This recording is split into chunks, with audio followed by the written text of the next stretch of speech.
परमेश्वर के दैनिक वचन।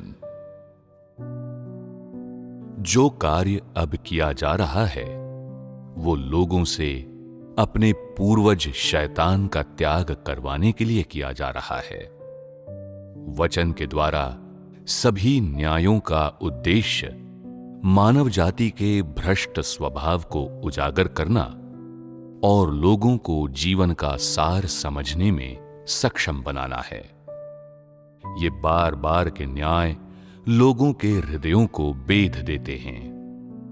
प्रत्येक न्याय सीधे उनके भाग्य से संबंधित होता है और उनके हृदयों को घायल करने के लिए होता है, ताकि वे उन सभी बातों को जाने दें और फलस्वरूप जीवन के बारे में जान जाएं, इस गंदी दुनिया को जान जाएं, परमेश्वर की बुद्धि और सर्वशक्तिमत्ता को जान जाएं और मानव जाति को भी जान जाएं, जिसे शैतान ने भ्रष्ट कर दिया है। जितना अधिक मनुष्य इस प्रकार की ताड़ना और न्याय प्राप्त करता है, उतना ही अधिक मनुष्य का हृदय घायल किया जा सकता है और उतना ही अधिक उसकी आत्मा को जगाया जा सकता है। इन अत्यधिक भ्रष्ट और सबसे अधिक गहराई से धोखा खाए हुए लोगों की आत्माओं को जगाना इस प्रकार के न्याय का लक्ष्य है।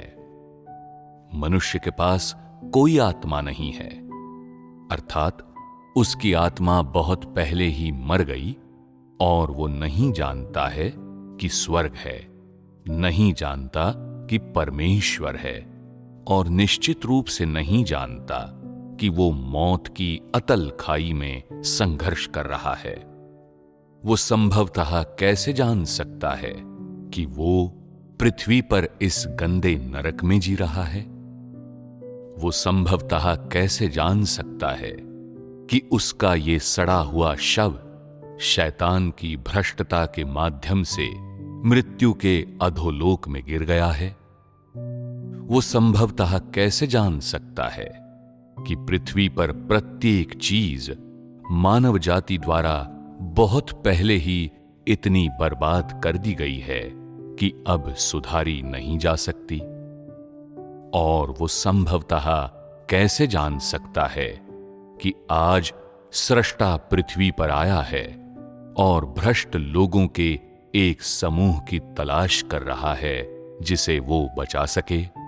मनुष्य द्वारा हर संभव शुद्धिकरण और न्याय का अनुभव करने के बाद भी उसकी सुस्त चेतना मुश्किल से ही हिलती डुलती है और वास्तव में लगभग प्रतिक्रियाहीन रहती है।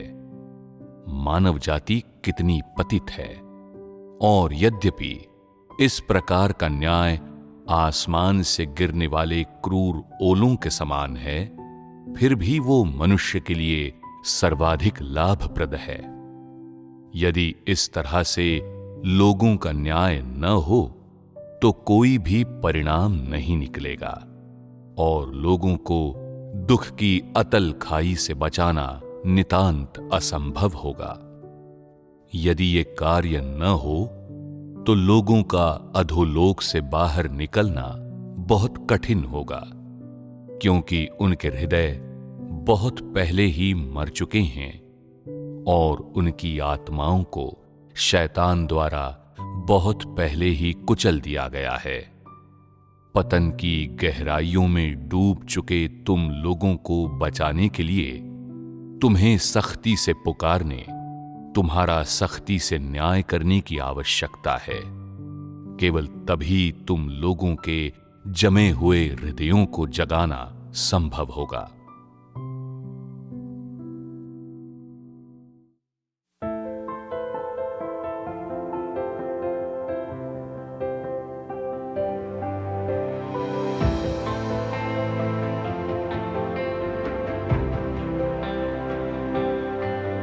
अभी किए जा रहे कार्य का उद्देश्य है कि लोग अपने पूर्वज शैतान को त्याग दे।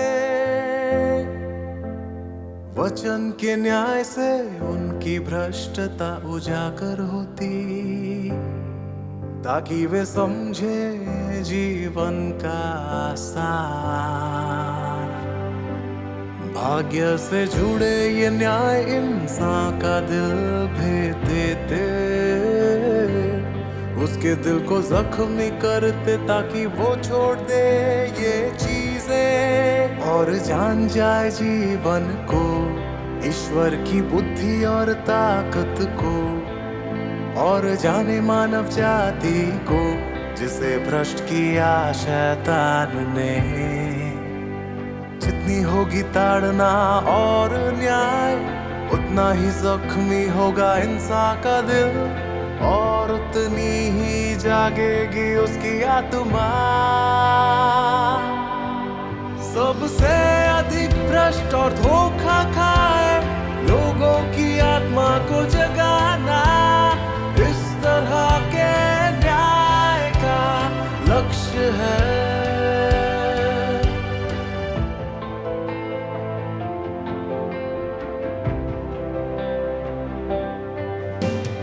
इंसान की आत्मा बहुत पहले मर गई थी, वो ईश्वर या स्वर्ग के बारे में न जाने। वो कैसे जान सके कि वो है मौत की खाई में, धरती पर नरक में। कैसे जान सके कि उसकी लाश भ्रष्ट होकर गिर चुकी है मौत के पाताल में, या ये कि इंसान ने सब इतना खराब कर दिया कि कभी ठीक ना हो सके। कैसे जान सके इंसान कि आज ईश्वर धरती पर आया है, उन भ्रष्ट लोगों की तलाश में जिन्हें वो बचा सके। सबसे अधिक भ्रष्ट और धोखा खाए लोगों की आत्मा को जगाना, इस तरह के न्याय का लक्ष्य है। हर तरह से इंसान के शोधन और न्याय के बाद भी उसे लगभग कोई होश नहीं। असल में तो वो बेहोश है। इंसानियत कितनी पतित है, भले ही ये न्याय ऐसे बरसे जैसे गिरे आसमान से निर्दयी ओले, पर इंसान को इससे फायदा मिले। अगर इंसान का ऐसे न्याय ना किया जाता तो कुछ भी हासिल ना होता। दुख की खाई से इंसान को बचाना मुमकिन ना होता। सबसे अधिक भ्रष्ट और धोखा खाए लोगों की आत्मा को जगाना, इस तरह के न्याय का लक्ष्य है। अगर ये काम न होता पाताल से इंसान शायद ही निकल पाता। उसका दिल मर चुका बहुत पहले, आत्मा कुचल दी गई शैतान द्वारा। गहनतम गहराइयों में डूबे तुम लोगों को बचाने का एकमात्र तरीका है कठिन प्रयास से तुम्हारा न्याय करना और तुम्हें बुलाना। सबसे अधिक भ्रष्ट और धोखा खाए